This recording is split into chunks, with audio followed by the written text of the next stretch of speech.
Today we have Aaron Biebert. He is a documentarian who is working on his new movie, You Don't Know Nicotine, set to come soon, I hope? It'll be spring 2020. Okay, all right, awesome. I kind of want to pick up where we left off my video, which is sort of explaining the very contentious, hot debate right now between, on the one hand, you have vaping advocates who argue for harm reduction, and then on the other side, you have sort of parents. It's a very contentious topic. Talk me through trying to put together a balanced documentary on that, and how, if that's tricky, what the challenges are, all of that.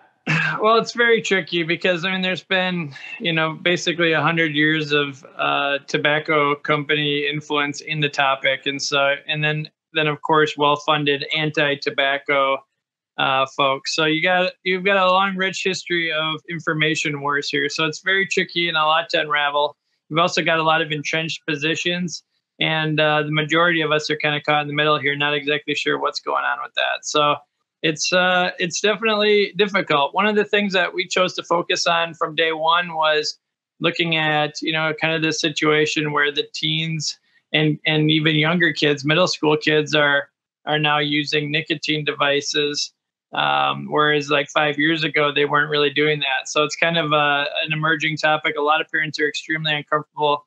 I've talked to some parents. In fact, one parent yesterday who was telling me that her son, started using one of the Juul devices, and, things sort of devolved from there. So there's a lot of concern. And in a lot of ways, a lack of really consistent information. The scientific community has been steadily gaining more research in this, but there's not exactly a perfect consensus in this. And so, yeah, it's tricky for sure. That's probably why it's taking so long when I get it right. Yeah, and it seems like what the Surgeon General called it that, and also the FDA Commissioner both called epidemics, is sort of an emergent phenomenon. I mean, we didn't see this. I know 2018 was sort of the big year where you saw this big spike in e-cig use. But I think you've had sort of a unique experience, which I want to get to, because we can talk data all day, but you've been sort of on the ground. A big part of this is just talking to people and getting the firsthand stories. Walk me through what that's like. Yeah, well, a lot of personal stories. I mean, people have been, thankfully people have been opening up to us about, essentially internal family struggles that they've been having with this issue. And so, some of the parents and kids have asked their faces to be blurred because they want to speak freely, but, it's been very tricky, as well as a lot of doctors and teachers that we've talked to who don't really have a lot of time to be doing scientific research. They essentially just kind of need the cliff notes on this so that they can get back to their jobs and, help take care of these kids. So that's been kind of that's probably been one of the biggest things that I've learned is, like, parents, teachers, even, doctors just haven't had a lot of time to do this. And then when they do Google search it, it's a lot of conflicting information. So that's what we've been finding. A lot of stress, a lot of extra, not only an epidemic of kids using nicotine vapor products, but also an epidemic of stress. That's been a big part of this, where parents are just telling us that they're almost overwhelmed by the potential that their kids could be, dying from nicotine addiction. And that's something that they're very concerned about. So we're definitely seeking out the top scientists to make sure that we've got, all the bases covered. Talked to recently Dr. Neil Benowitz over at the University of California, San Francisco. He kind of walked us through this issue from a scientific standpoint. That was extremely helpful, I thought. And we're really looking forward to helping ease some of those fears, because I think the stress is definitely a big part of this. So we want to help reduce that. And I think there's a weird problem going on right now where what I realized is I would watch some of these, ads from, whether it be like the Truth Initiative or whether it be from the FDA themselves, and it seems so extreme, but from a certain context, they're obviously trying to target kids with these messages. But then you have, when parents are Google searching, FDA, kids, whatever, they're seeing worms go into people's brain, and they're thinking, oh, well, this must be what vaping is. This is, and so you have this like double-edged problem where on the one hand you have like an attempt to make very simplistic messaging that kids will just like immediately grapple onto. I mean, to give you an example of how kind of crazy it is, at the end of one of the commercials I saw, there was a cougar roar at the end of it to kind of like, you know, to really nail home the emotional, you know, the punch of the ad.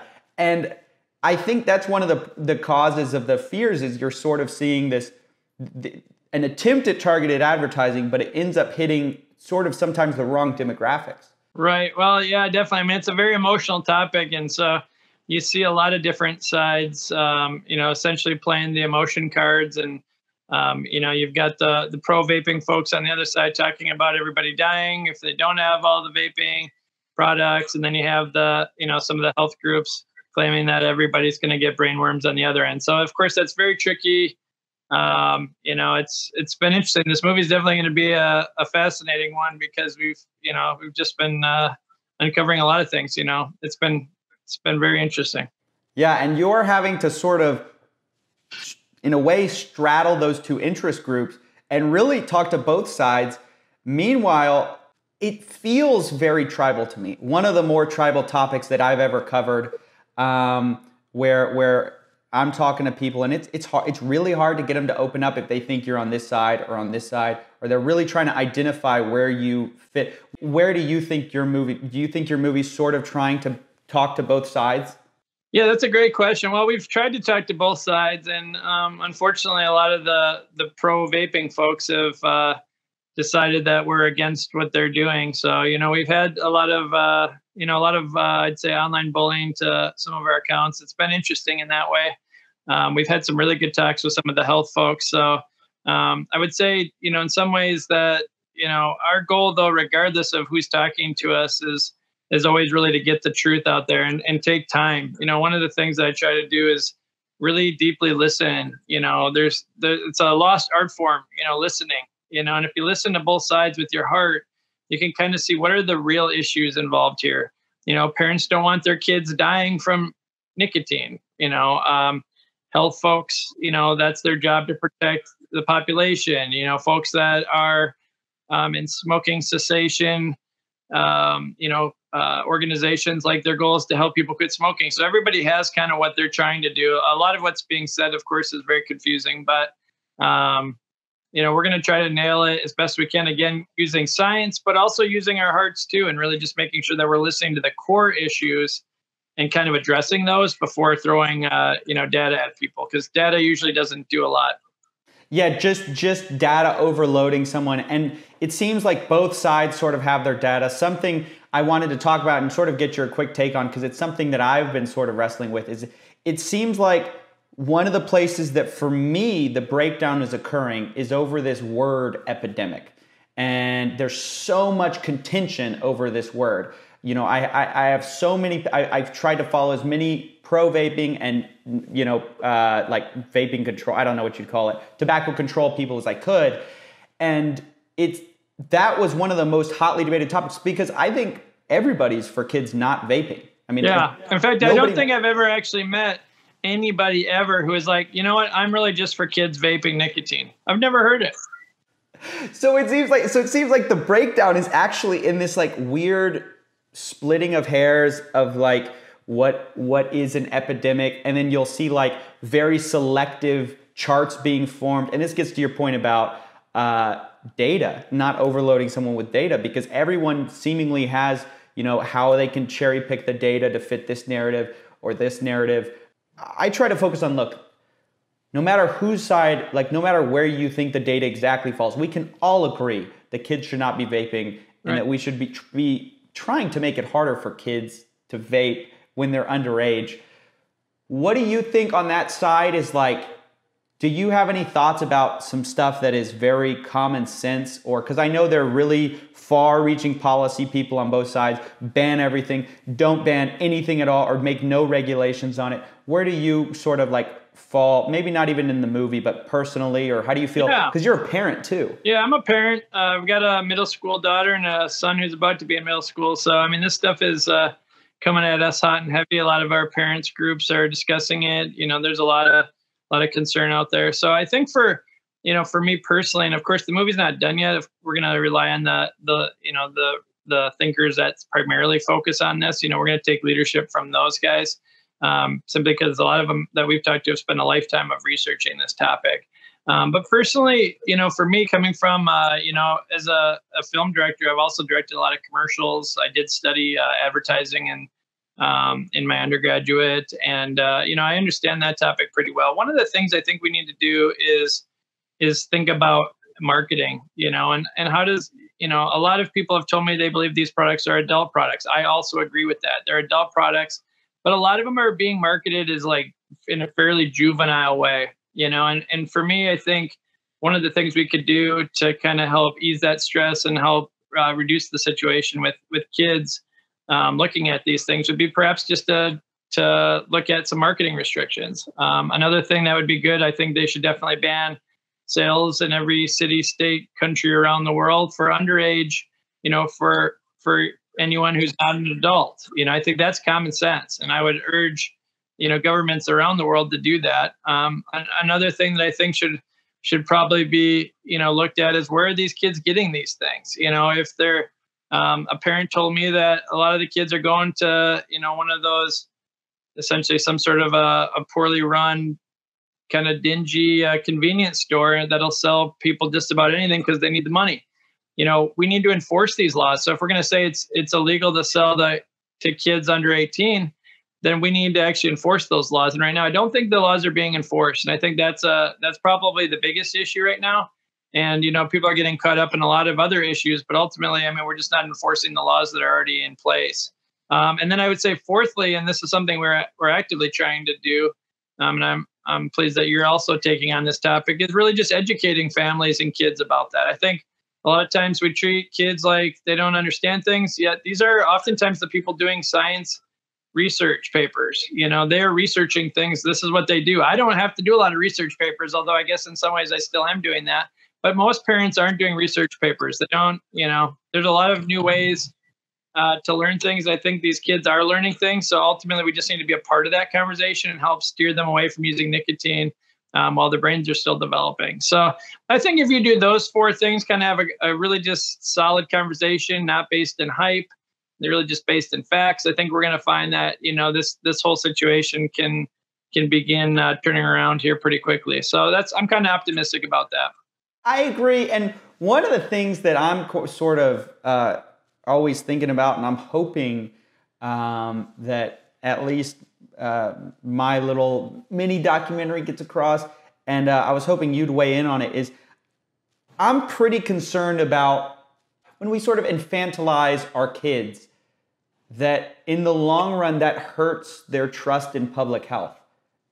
And it damages that sort of belief that the government's giving. So I don't know. I worry that when we make commercials that are targeted on the one hand for a very quick, punchy takeaway, and they do give that, that there might be some like side effects down the road. Do you worry about that at all? Yeah, I do worry about that. And I know there's a lot of really great folks out in public health that are trying to, limit big issues. But I do sometimes wonder if, there's some sort of disconnect there with some of the things that I've seen. I know, even though I understand what they were trying to do, the city of Pasadena's health department was essentially dressing people up as sheep and telling people not to be sheep, which, there's some of these things that it's just like, I don't think creating harm, or stigmatizing people is probably going to be the way to get this thing fixed.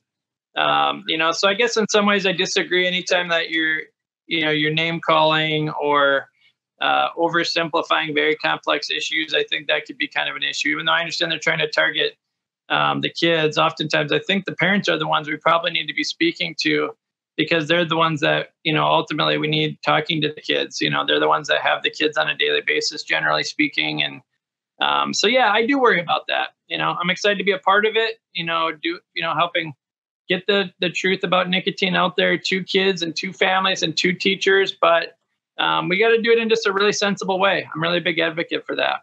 So I want to ask you First, what do you think is something that vaping advocates should know that you found in your research that you think, you know what, there's probably not enough attention on this? And then on the other side, what do you think that the parents of teens or teens should know that maybe is not being talked enough on that side? If you could talk across the aisle to both sides real quick. Yeah, one of the things, lately I've been really seeing, you want to talk about the pro vaping folks. I would say that one of my biggest things to them would be, you just need to be nicer people. Been seeing just a lot of just anger on that. But that's kind of, I guess, a secondary thing. One of the things that I've been hearing too is some folks saying like these products are harmless, or right. or nicotine is harmless. Like, well, it's not harmless. There was a very young girl that died in Australia recently because she was drinking her mom's essentially kind of raw supplies. This mom was making her own vaping liquid, and the daughter grabbed it when she wasn't looking and drank it. And unfortunately, the daughter did die from that. So it's really important that we don't minimize things that have happened. The truth is that nicotine, if taken in the wrong dosage, is deadly. Like, that's a fact. And so I would advocate for people to make sure that we're not leaving sort of raw nicotine laying around. That usually only happens in Australia or Brazil and countries where they ban the sale of these products. So it's kind of a black market situation.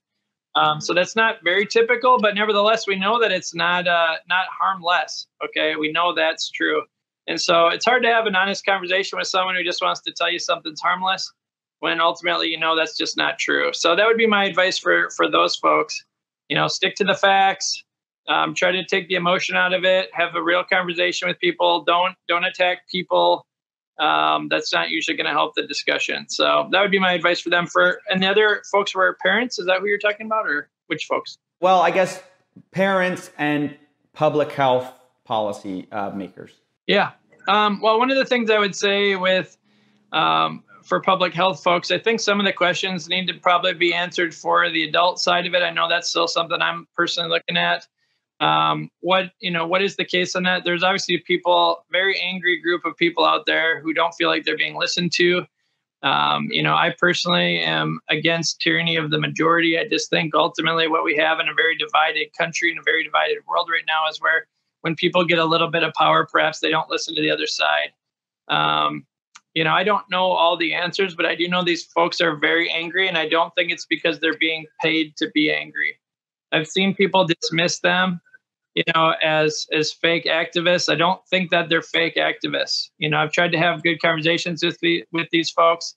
Sometimes it doesn't go very well, but nevertheless, they're not fake. They're very passionate about this, and I think that they need to be listened to. I think we need to be careful about some of the potential policies, because a lot of these things have unintended consequences. And, I think that some of those unintended consequences, we just have to be very careful that we aren't inviting additional consequences simply because we haven't thought through all the actions. But so, yeah, I guess that would be my side, kind of from the middle. Most of us parents, I'd say most people are in the middle. We're just looking at all the sides and we're saying, could we get some evidence-based answers here? And could we, kind of move forward on the situation? Yeah, absolutely. In a way, a lot of the vaping advocates are just seeing the other side of things. I've long felt that like smokers are definitely were one of the more persecuted groups, and I think because of that, a lot of vapors are ex-smokers, and so I think you end up with a lot of the feeling of like, well, you've told me to quit, you've told me to quit. Now I've quit. Why are you trying to take away my? So I agree with you. I see that side, and I also see the side of parents as well. It's a really tough issue you're trying to tackle here. A few more questions, then I'll let you go. Yeah, no problem. I think you actually hit on something really interesting, which is, and you talked actually about it on the top. There's this legacy of smoking that is unfortunately carried into vaping, where there's not a lot of trust. So when I saw Philip Morris, I found this fascinating. Their international Twitter account has like, help us go smoke free. And it's like, that is a crazy statement if you think about it. If they're being, if you take them at their word, that is a wild claim. They're basically saying we want to put ourselves out of business for this new business for ostensibly for public health reasons. I know there are varying levels of skepticism, and all that kind of stuff, but should we embrace big players like that who have because I know like quality control is a huge problem. Should we embrace big players who could bring quality control, who could bring these kind of things to the table? Or do you think we're going to see a huge resistance to that just because of where they've been for so long?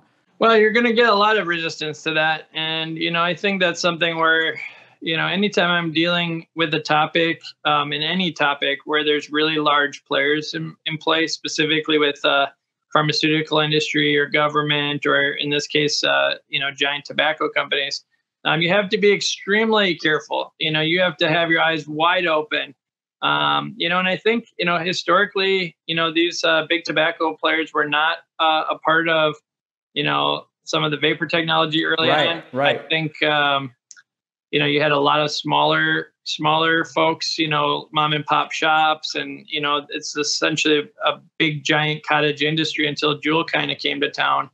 I think those smaller folks have done pretty well. You don't see a lot of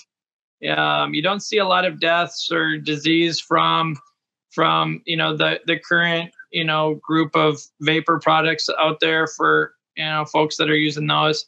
And so I don't know if you necessarily need big tobacco to come save the day.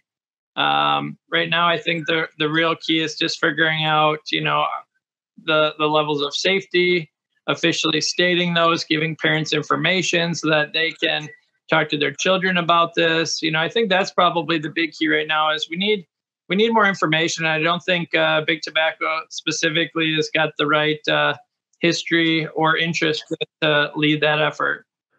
I actually agree. I don't think they're going to be able to overcome that, just no matter what their intentions are, for good or for bad. Well, thank you so much for coming on. I'm really grateful that there's someone else who's doing a really proper job at this. I only can research. You've been doing this for, how many months have you been working on this movie? It's been quite a while. Yeah, it's been a while, at least 9 months officially. So yeah, it's been a lot of research. I always love to talk to people who've really done their due diligence. So I'm really excited to see the movie. It's coming out spring 2020. Is that right? Spring 2020. And people could check out the teaser if they just search for You Don't Know Nicotine on YouTube, Facebook, Twitter. It's kind of pinned to the top of all those pages. So people could check out that, kind of get a sense of what we're headed towards. And we look forward to having people sign up to get emails and kind of stay updated on the topic. It's an important one. Thank you, Aaron. I really appreciate it. I know you're one of the people really listening to both sides, so it's awesome to have you on the program. Yeah, you bet. Thanks, man. Appreciate you.